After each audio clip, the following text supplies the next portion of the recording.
Un très bon après-midi à vous tous qui suivez la télévision rwandaise. C'est toujours un plaisir de vous retrouver pour cette nouvelle édition. Et tout de suite, parlons du commissaire général de la police nationale du Rwanda qui estime que le renforcement de la coopération entre les pays membres de l'organisation des chefs de police de la région de l'Afrique de l'Est, IEPACO, est l'un des éléments essentiels pour lutter contre le terrorisme et les crimes transfrontaliers dans la région. Il s'est exprimé à ce sujet lors de l'ouverture officielle de la réunion des sections techniques de l'IEPACO. Les détails avec Kassim Youssouf.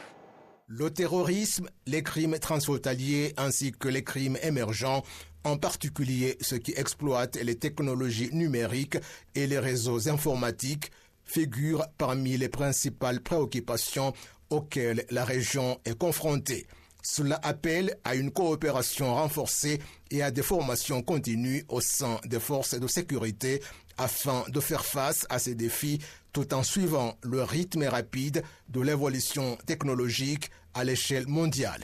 Le secrétaire général de l'EAPCO, Africa Apollo, a souligné que la coopération avec d'autres institutions est un pilier essentiel dans la lutte contre ces crimes dont la nature et la forme évoluent constamment. Lors de cette réunion, s'est également tenue la passation de pouvoir à la tête du comité permanent de coordination entre le colonel burundais Aimable Mutagatifu, enfant de mandat, et le Rwandais Jean-Marie Twagirayezu, son successeur. Jean-Marie Twagirayezu a fait observer que ce qui est fondamental aujourd'hui, c'est de mutualiser les efforts et d'établir un cadre solide d'échange d'informations entre les services de sécurité dans la région.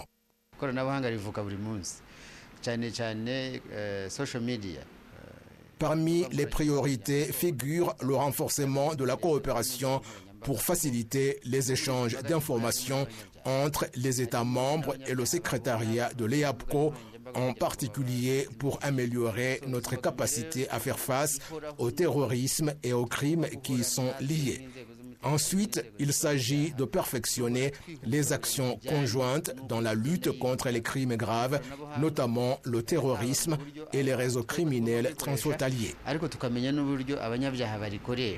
Selon le secrétaire général de l'EAPCO, Africa Apollo, cela nécessite l'implication active de tous les États membres de l'Organisation des chefs de police de la région de l'Afrique de l'Est, EAPCO, car le partage d'informations sur ces crimes demande une vigilance particulière. L'inspecteur général de la police nationale du Rwanda, le commissaire général de police, Félix Namuhoranye, a appelé tous les participants à ensemble œuvrer pour éliminer les obstacles à la communication afin de renforcer la lutte contre les réseaux criminels dans la région. Our key priorities will include the following. Je vous demande à tous d'ouvrir les canaux de communication en éliminant tous les obstacles pouvant nuire à la coopération dans l'échange d'informations. Mettons l'accent sur la mise en œuvre des initiatives que nous avons déjà posées dans l'objectif de faire de notre région un espace sûr. Cette réunion annuelle des sections techniques de l'EAPCO se tient sous le thème renforcer la coopération des institutions chargées de l'application de la loi dans la lutte contre le terrorisme, les crimes transfrontaliers et les crimes émergents. Pendant 3 jours des travaux de cette réunion, les discussions porteront également sur le renforcement de la lutte contre la traite des êtres humains, le franchissement illégal des frontières, le soutien aux projets régionaux ainsi qu'au réseau des femmes policières membres de l'EAPCO. Le ministère de la Jeunesse et du Développement de l'Art a annoncé aux députés qu'un soutien spécifique sera accordé aux artistes afin qu'ils puissent tirer profit de leurs œuvres et qu'un organe chargé de leur suivi sera mis en place. Les détails avec Kassim Youssouf.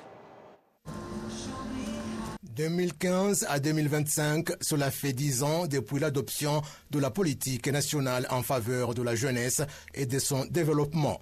Lors de sa présentation devant la commission parlementaire de l'éducation, de la technologie, de la culture, du sport et de la jeunesse, le ministre de la Jeunesse et du Développement de l'Art, Dr Otumatukwishima Abdallah, a indiqué que des progrès importants ont été réalisés pour améliorer les conditions de vie des jeunes, ajoutant que beaucoup sont parvenus à sortir de la pauvreté grâce à des emplois qu'ils ont eux-mêmes créés.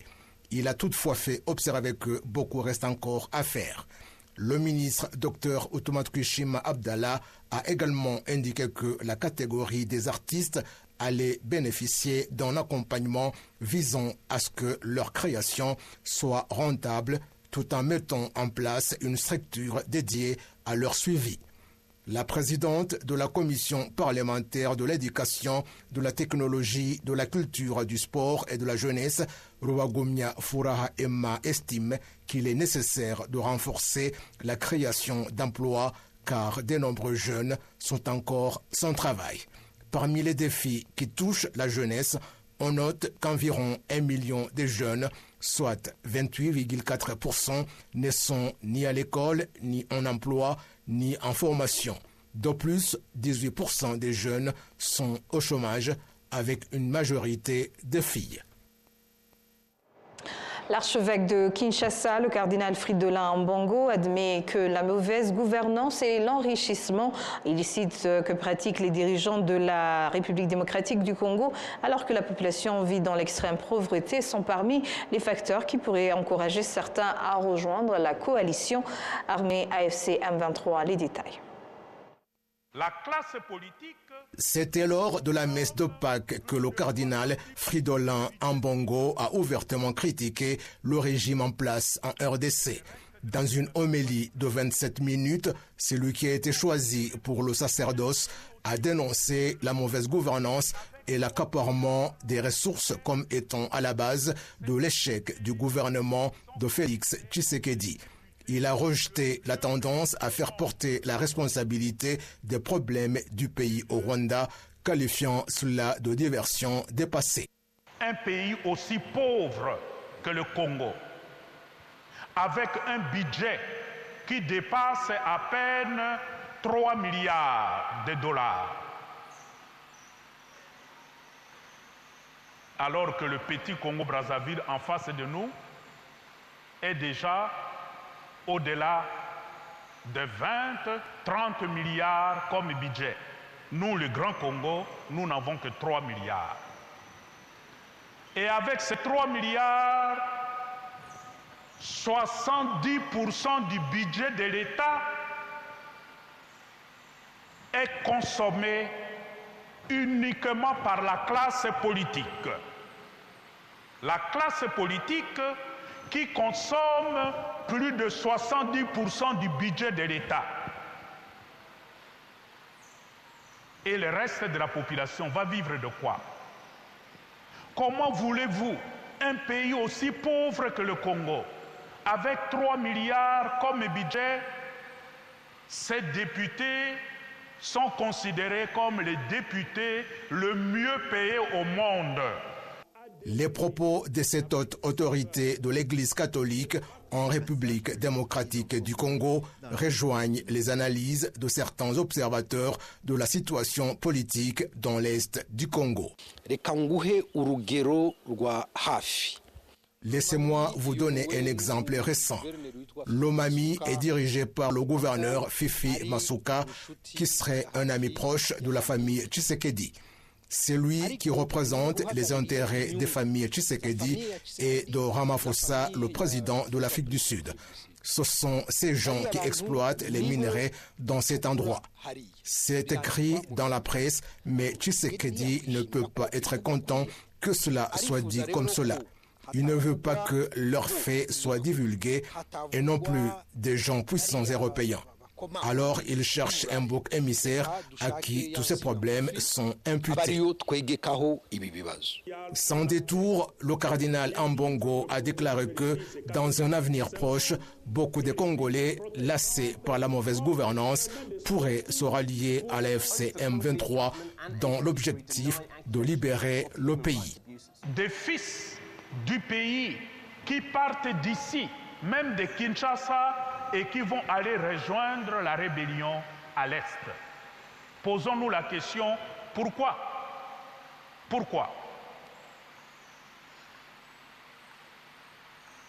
Nous pouvons nous énerver contre ceux qui sont partis. Nous pouvons les traiter de traîtres. Ils ont pris la cause de l'ennemi.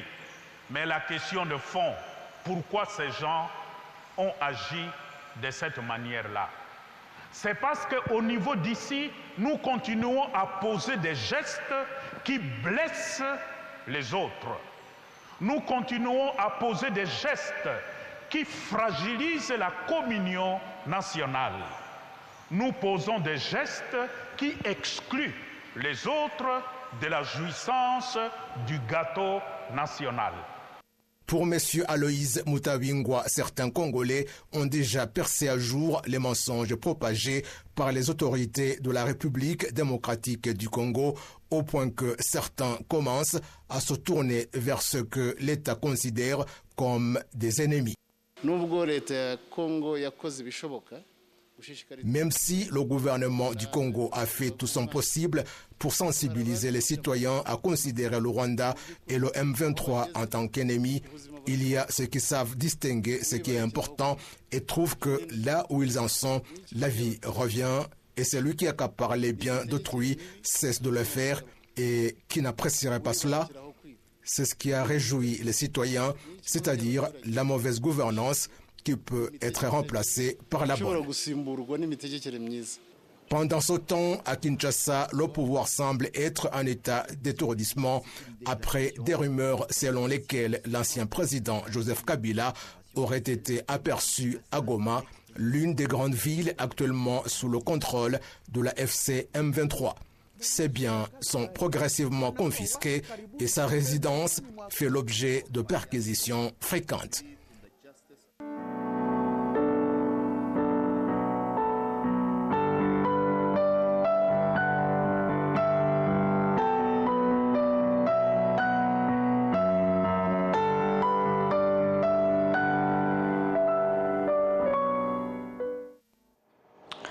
À la maison Imhinga Nzima, dans le district de Rouillé, c'est dans la province du Sud. Les membres de Unity Club Intwara-Lumuri ont rejoint, ainsi que d'autres dirigeants, ils ont rejoint les anciens locaux lors d'un événement visant à commémorer les victimes du génocide perpétré contre les Tutsis. Ces anciens ont perdu leurs proches lors du génocide perpétré contre les Tutsis en 1994. Ces anciens ont été réinstallés dans la maison d'Imhinga Nzima et apprécient la manière dont le gouvernement rwandais continue de prendre soin d'eux dans leur vie quotidienne. Cette maison Imhinga Nzima, située dans le district de Rouillé, est la première qui a été construite dans le pays et abrite à présent 107 anciens, dont 99 femmes âgées et 8 hommes âgés. Chaque année, les membres de Unity Club visitent cette maison Intwara-Lumuri et pour eux soutenir ces parents qui vivent proche des frontières de Rouillé, Rusizi, Bugesera et Nyanza. Il est prévu que l'Unity Club Intwara-Lumuri et divers autres anciens viendront délivrer des messages de réconfort et d'encouragement à ces anciens d'Intwara-Lumuri qui vivent dans cette maison Imhinga Nzima à Rouillé. L'Unity Club Intwara-Lumuri vise à contribuer pour construire l'unité parmi les Rwandais et composé de dirigeants gouvernementaux actuels et anciens ainsi que leurs conjoints. Au mémorial du génocide de Gisozi à Kigali, une cérémonie a eu lieu pour commémorer pour la 31e fois le génocide perpétré contre les Tutsis, en particulier les anciens employés du ministère de l'enseignement primaire et secondaire, les anciens employés du ministère de l'enseignement supérieur, de la recherche et de la culture et des institutions affiliées qui ont été victimes du génocide perpétré contre les Tutsis en 1994. Cet événement a débuté au siège du ministère de l'Éducation avec la participation du ministre de l'Éducation Joseph Nsengimana, du secrétaire d'État au ministère de l'Éducation Ilile Claudette, ainsi que le personnel du ministère de l'Éducation qui ont d'abord déposé des gerbes de fleurs au mémorial où les noms de 77 anciens employés de ces ministères morts dans le génocide perpétré contre les Tutsis ont été révélés.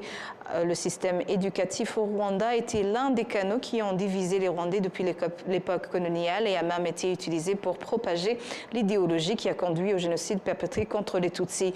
En 1973, les étudiants Tutsis ont été expulsés de toutes les écoles secondaires et de l'Université nationale du Rwanda.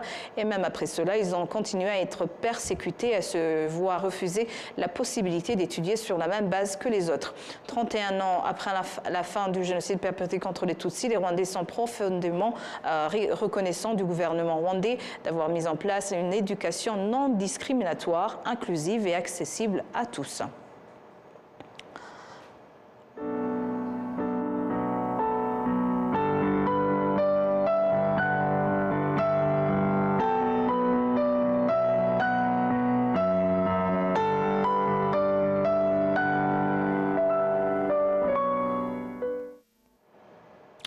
Les députés de la Commission de la gouvernance de l'égalité des genres et de l'égalité des sexes ont commencé ce mardi l'examen article par article, le projet d'une nouvelle loi sur les responsabilités. L'édita avec Patrick Nyelidandi.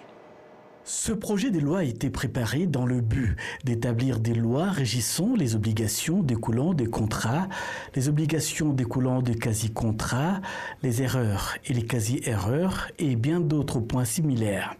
Certaines des dispositions de cette loi comprennent des principes généraux régissant les obligations découlant de contrats, les messages, le prêt et les emprunts, et d'autres qui sont interprétés par le ministre de la Justice et garde des Sceaux. Le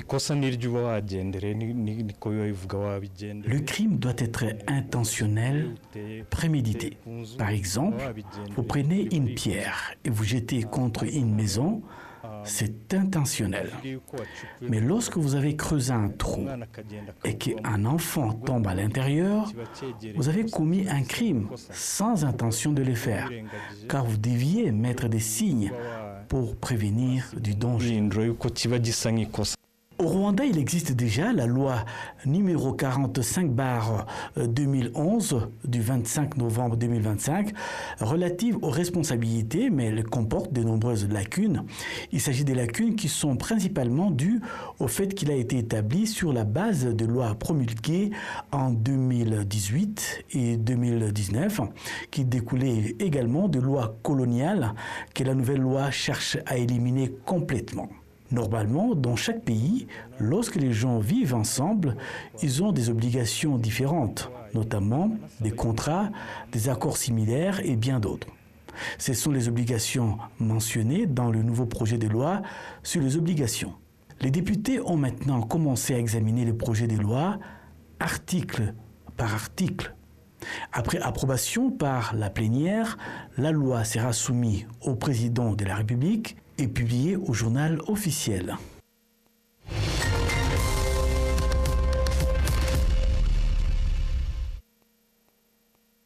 Place maintenant au tour du web avec notre consoeur Amandine. Amandine, bonjour. Bonjour Michel. Quelle est l'actualité aujourd'hui ?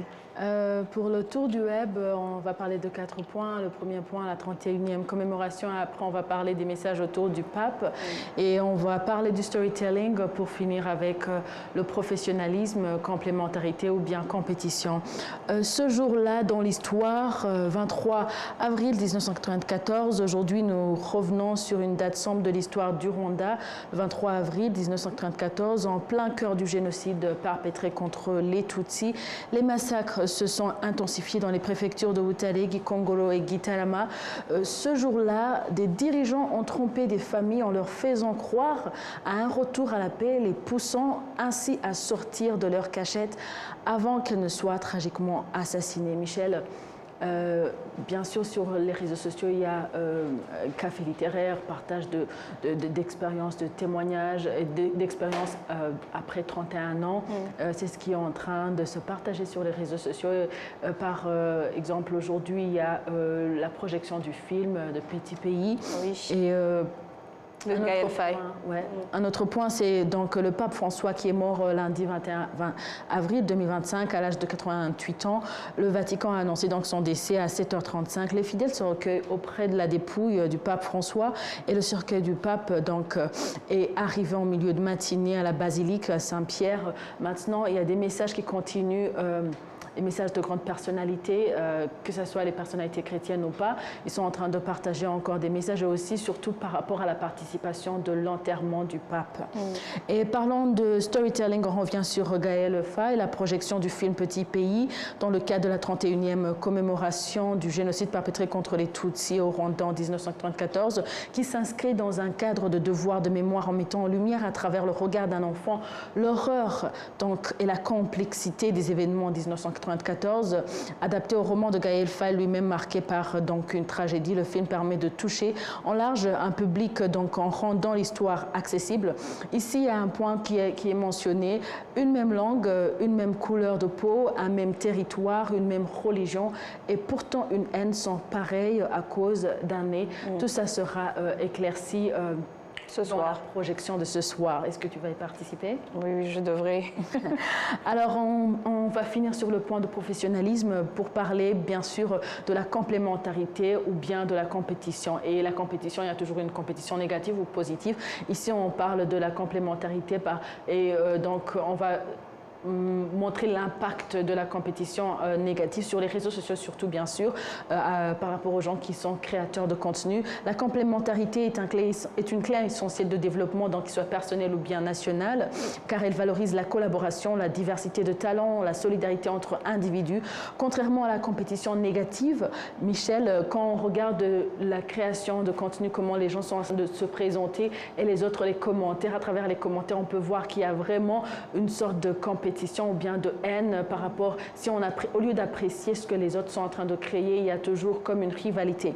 Alors ici, on termine pour le tour du web en disant que c'est bien de compléter les autres, de se compléter, la complémentarité qui est encouragée par rapport à la compétition. Donc, parce que dans le monde professionnel même aussi, au lieu de se comparer constamment ou de vouloir surpasser l'autre, s'entourer de personnes aux compétences différentes, choisissant de se compléter plutôt que de combattre, on avance plus loin ensemble, car le vrai succès ne se mesure pas à la hauteur où l'on grimpe seul, mais à la force de ce qu'on construit collectivement. Tous ensemble. Voilà. Ouais, comme quoi l'union fait la force, voilà. Comme on dit. Merci en tout cas, Amandine, pour cet éclairage. C'est un plaisir. C'est sur ces images que nous clôturons cette grande édition. Au nom de toute l'équipe qui a contribué à sa réalisation, je vous remercie. Bonne poursuite des programmes de la télévision rwandaise et d'ici là, portez-vous bien.